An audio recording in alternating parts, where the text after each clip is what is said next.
Hello student, welcome back to Shiksha Samadhan YouTube channel. तो बच्चों, जैसा कि आपका जैक दिल्ली का रिजल्ट आ गया, जो बहुत बेसब्री से सभी बच्चों का आपका वेट कर रहे थे। तो फर्स्ट ऑफ ऑल, जिन बच्चों को अलॉटमेंट मिला है हमारे टीम की तरफ से, आप सभी को कॉन्ग्रेट्स। और अलॉटमेंट आने के बाद कुछ बच्चों का अलॉटमेंट नहीं आया है, तो फर्दर क्या स्टेप्स लेने हैं हम इस वीडियो में डिटेल में डिस्कस करने वाले हैं।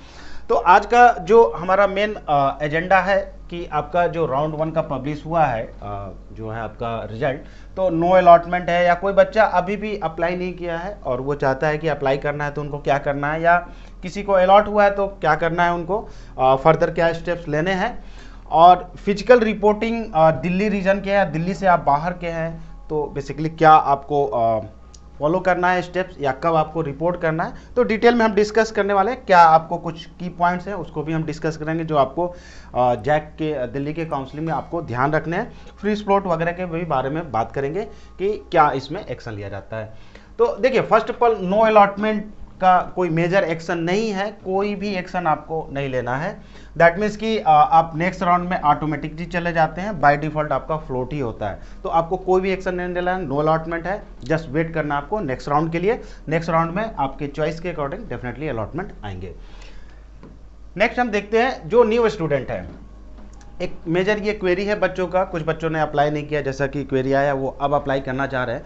तो ये आपको ध्यान रखना है कि अभी तो कुछ आप नहीं कर सकते, कोई भी आपको एक्शन नहीं लेना है। तो अभी तक, जैसे आप अभी तक रजिस्ट्रेशन नहीं किए हैं तो आप कर सकते हैं, केवल ये राउंड 3 में अवेलेबल। ध्यान रखिएगा कि नया रजिस्ट्रेशन कोई भी इसके बाद अलाउ नहीं है।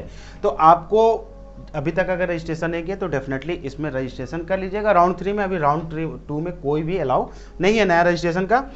और आप जो सबमिट करते हैं डेटा ना, तो आपको ये ध्यान रखना होगा कि जो रजिस्ट्रेशन आप कर रहे हैं, एक बार सबमिट कर रहे हैं तो आप उसमें कोई भी एडिट नहीं कर सकते। तो जब भी आप रजिस्ट्रेशन करते हैं, बहुत सावधानी से, जो भी आपकी कैटेगरी, सब कैटेगरी या कोई भी डेटा फिल करते हैं, वो बहुत सावधानी से आपको करना होगा।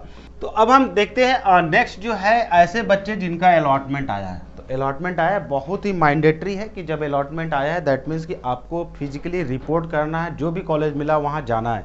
इसको खास ध्यान रखना, क्योंकि बहुत इंपॉर्टेंट जो इन्फॉर्मेशन है कि फिजिकली आपको रिपोर्ट करना है।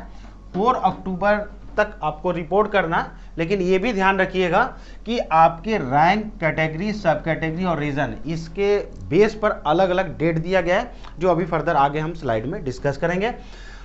जब अलॉटमेंट आया, आपको मेजर क्या एक्शन लेने हैं, तो आपको सीट एक्सेप्टेशन फी 95,000 मैंडेटरी है जमा करना। सेकेंड जो है, आपको फ्रीज और फ्लोट, 2 ऑप्शन दिया गया, इसमें से आपको चूज करना है। और हमेशा आपको जो है फ्लोट सेलेक्ट करना चाहिए। अगर आपकी चॉइसेस सही है, आपने ऑर्डर सही से प्रेफर किया है, तो डेफिनेटली आप अपर साइड जाएंगे। और फिजिकली मस्ट है, ये ध्यान रखिएगा, रिपोर्ट करना, सारे ओरिजिनल डॉक्यूमेंट्स आप कैरी आउट कर लेंगे। तो ये आपके स्टेप्स बहुत मैंडेटरी है हर बच्चों का, कि फिजिकली आपको रिपोर्ट करना, नहीं तो आप काउंसलिंग से बाहर हो सकते हैं। और विड्रॉल का जहाँ तक है, तो आपका ओवरऑल 20 अक्टूबर तक दिया हुआ है, इसमें आप विड्रॉल कर लेंगे। किसी रीजन से अभी काउंसलिंग की 2 सेकेंड राउंड या थर्ड राउंड जाएगा, और किसी रीजन से आपको लगता है कि हमें काउंसलिंग से बाहर होना है, एग्जिट होना है, तो आप 20 अक्टूबर तक कर सकते हैं। इसके बाद बिल्कुल कोई भी रिफंड नहीं है, जो क्लियरली डॉक्यूमेंट में मेंशन है। तो आप इसको डेट हमेशा याद रखिएगा। और ये भी ध्यान रखिएगा कि जो आप रिपोर्ट वगैरह नहीं कर पा रहे हैं किसी रीजन से, आप यहाँ देख सकते हैं, तो आप काउंसलिंग से फर्दर राउंड्स के लिए बाहर हो जाते हैं, तो ये स्टेप नहीं फॉलो होगा तो आप बाहर हो सकते हैं काउंसलिंग से। ये आप मैंडेटरी ध्यान रखिएगा।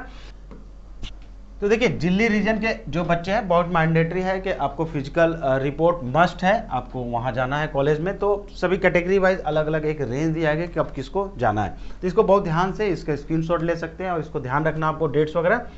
देखिए, जनरल कैटेगरी से आप बिलोंग करते हैं, दिल्ली रीजन के ही बात कर रहा हूँ अभी, तो आपका 15,000 रैंक तक के बच्चे को 3 अक्टूबर तक वहाँ पर रिपोर्ट करना है कॉलेज।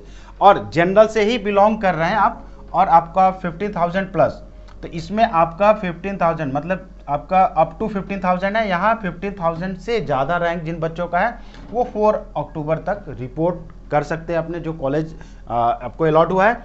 ओबीसी में अगर आप देखेंगे, अप टू 75,000 आप 20 सितंबर तक आपको रिपोर्ट करना है, जो अभी डेट दिया गया है। और ओबीसी की बात करें, जो 75,000 से ज़्यादा है जिनकी रैंक, ध्यान रखिए 75,000 से ज़्यादा है उनको 30 सितंबर तक रिपोर्ट कर लेना है। और अगर EWS SC/ST हैं, देखिए EWS SC/ST हैं और दिल्ली रीजन के ही हैं, तो कोई वो रैंक का रेंज नहीं है, आपको सभी को 29 सितंबर तक रिपोर्ट कर देना है। अगर सिंगल गर्ल्स हैं, दिल्ली से ही बिलोंग करते हैं, तो उनको भी 1 अक्टूबर तक रिपोर्ट कर देना है। और CW KM और PD अगर सब कैटेगरी भी अगर बिलोंग कर रहे हैं आप, तो उनको भी 1 अक्टूबर को ही वहाँ रिपोर्ट करना है। तो आप जो दिल्ली रीजन से बिलोंग करते हैं उन बच्चों को ये चार्ट बहुत ध्यान देना है कि इस पर्टिकुलर डेट पर, और ये आपकी रैंक की रेंज भी दी हुई है, इसमें आपको रिपोर्ट करना मस्ट है, नहीं तो आप काउंसलिंग से बाहर हो सकते हैं। और इसके पहले आपको पेमेंट भी 95,000 का जरूर से करना, उसके बाद ही आप कॉलेज आप जाओगे। नेक्स्ट देखते हैं जो दिल्ली से बच्चे बाहर के हैं, तो जो बाहर के बच्चे हैं उनके लिए भी एक रेंज दिया हुआ, जनरल EWS SC/ST अगर बिलोंग करते हैं तो कोई भी आपका रैंक है वो 1 अक्टूबर तक आपको कॉलेज में रिपोर्ट करना मस्ट है। और अगर कोई सब कैटेगरी है आपका CW KM PD वगैरह है, तो वो भी सभी बच्चे 1 अक्टूबर को ही रिपोर्ट करेंगे। तो जो आउटसाइडर है उनके लिए 1 अक्टूबर का एक डेट दिया गया है, उस तक आपको रिपोर्ट करना मस्ट है, नहीं तो आप काउंसलिंग से बाहर हो सकते हैं। तो फिजिकल इस काउंसलिंग में बहुत जरूरी है रिपोर्ट करना। देखिए थ्रू आउट जो काउंसलिंग आपकी जैक दिल्ली की चलेगी, तो इनमें कुछ बातों को आपको ओवरऑल ध्यान रखना है कि जो आपकी चॉइसेस हैं राउंड 2 में एडिट नहीं होंगी, ध्यान रखिएगा, राउंड 2 में एडिट नहीं होंगी, बट राउंड 3 में आपका चॉइस एडिट हो सकता है, आप रिव्यू कर सकते हो, अगर कोई मिस्टेक है उसको आप सुधार सकते हैं। तो ये केवल राउंड 3 में ही ऑप्शन दिया गया है। इसी में आपको रजिस्ट्रेशन का भी ऑप्शन दिया गया, किसी रीजन से नया बच्चा अगर चाह रहे हैं कि हमको अभी रजिस्ट्रेशन करना, चॉइस फिलिंग करना है। आप ये भी ध्यान रखिएगा कि अगर ये डॉक्यूमेंट वेरिफिकेशन वगैरह प्रोसेस आप कंप्लीट नहीं करते हैं तो काउंसलिंग से बाहर हो जाएंगे। ये बहुत मैंडेटरी है, इसीलिए बार बार आपको इस वीडियो में रिपीट भी किया गया है कि अगर आपका विलनेस है कि हमको ज्वाइन करना है तो डेफिनेटली फिजिकल रिपोर्ट आपको करना है। वहाँ पर अपने चॉइसेस को रिव्यू कीजिएगा, जो आपको अलॉट हुआ है राउंड आपकी चॉइस नंबर 1 से लेकर जो अभी अलॉट हुआ है, तो आपको ये ध्यान रखना है कि जो नेक्स्ट राउंड होगा डेफिनेटली आपकी चॉइसेस फ्लोट सेलेक्ट होंगी, क्योंकि आपकी चॉइसेस अच्छी सी भरी गई हैं। तो नेक्स्ट राउंड अभी जो होंगे उसमें अपर साइड में ही जाएगा, तो फ्लोट सेलेक्ट करना चाहिए। रिव्यू कीजिए अगर किसी रीजन से कोई मिस्टेक वगैरह है, या आप चाहते हैं कि जो आपका ब्रांच है या कॉलेज है वो जो आप डिजायर है वो मिल चुका है, तो आप उसको फ्रीज भी कर सकते हैं। तो ये आपको ध्यान रखना, फ्रीज और आपका फ्लोट ये दो ही बेसिकली यूज होना है। तो सिंपल सी बात है कि अगर आप कॉलेज और ब्रांच दोनों से सेटिस्फाई हैं तो आप फ्रीज कर सकते हैं। और फ्लोट का सिंपल सा मीनिंग है कि आप सेटिस्फाई नहीं है और आप चाहते हैं कि जो चॉइसेस फिल किए हैं वो अपर साइड की मिले। दैट मीन्स कि जैसे आपका यहाँ पर दे सकते हैं कि DTU का मान लीजिए कि आपको मैकेनिकल मिल गया है और आप चाह रहे हैं कि और जो ब्रांचेस हैं उसका अपर साइड मिले हमें, तो उस केस में आप फ्लोट यूज़ करेंगे। तो आपकी वो चॉइसेस ऊपर फिल भी होनी चाहिए। उसी तरह आप देखेंगे जहाँ तक फ्रीज की बात है, अगर फाइनल आपको मैकेनिकल या कंप्यूटर पसंद है, मिला हुआ है, तो आप फ्रीज कर सकते हैं। नेक्स्ट हम देखते हैं कि जो शिक्षा समाधान का ऐप है एज वेल आप सभी यूज कर ही रहे हैं, तो इसमें नोटिफिकेशन बहुत ध्यान रखिएगा, शेड्यूल को ध्यान रखिएगा। रीज़न है कि जो भी स्टेप्स आपको काउंसलिंग में फॉलो करते हैं यहाँ अपडेटेड आपको जरूर मिलेगा।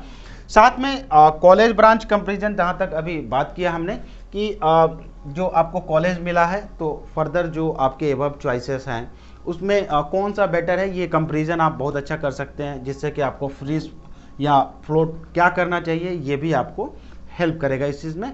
और साथ में जो बच्चे अभी गलत कर गए हैं चॉइसेस में, जहाँ तक चॉइस फिलिंग की बात है, तो कोई नए बच्चे अभी जो चॉइस फिलिंग करना चाहते हैं या आपने मिस्टेक कर दिया उस चॉइसेस को सुधारना है, तो बेसिकली उसकी परफेक्ट ऑर्डर क्या होनी चाहिए, ये कस्टमाइज प्रेफरेंस ऑर्डर आपको इसमें मिल जाएगा आपके रैंक के बेस पर, आपके रिक्वायरमेंट के बेस पर। ये कस्टमाइज रहता है, ऐसा नहीं कि हर बच्चे का सेम प्रेफरेंसेस होगा, आपकी जो रिक्वायरमेंट है उसके हिसाब से ये ऐप आपको बहुत ईजिली जनरेट करता है, जो आप यूज्ड ऑलरेडी हैं। और काउंसलर सपोर्ट भी अवेलेबल है, जब तक आप एडमिशन्स की प्रोसेस चलता है तब तक हमारे जो एक्सपीरियंस काउंसलर हैं आप उनसे अपने डाउट्स को क्लियर कर सकते हो, और ये टिल एडमिशन तक आपको सपोर्ट मिलता रहेगा। तो बच्चों अब नेक्स्ट चलते हैं कि ये जो शिक्षा समाधान का प्लेटफॉर्म है, सभी और सही जानकारी एक ही प्लेटफॉर्म पर अवेलेबल है। दैट मीन्स कि जो भी आपके डाउट्स हैं कट ऑफ से लेकर कौन सा कॉलेज मिल सकता है या आपके पैरेलल में और काउंसलिंग करनी चाहिए, ये सारे आप काउंसलर के हेल्प से या ऐप में ही मैक्सिमम इन्फॉर्मेशन आपकी काउंसलिंग की दी हुई है। तो होप बच्चों ये वीडियो आपको अच्छा लगा होगा, तो आप जरूर इसको लाइक और सब्सक्राइब कीजिए हमारे चैनल को, और ऐप का भी लिंक इस डिस्क्रिप्शन बॉक्स में दे दिया गया है।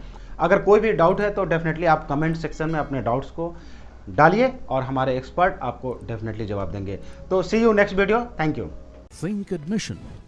Think Shiksha Samadhan. Download the app now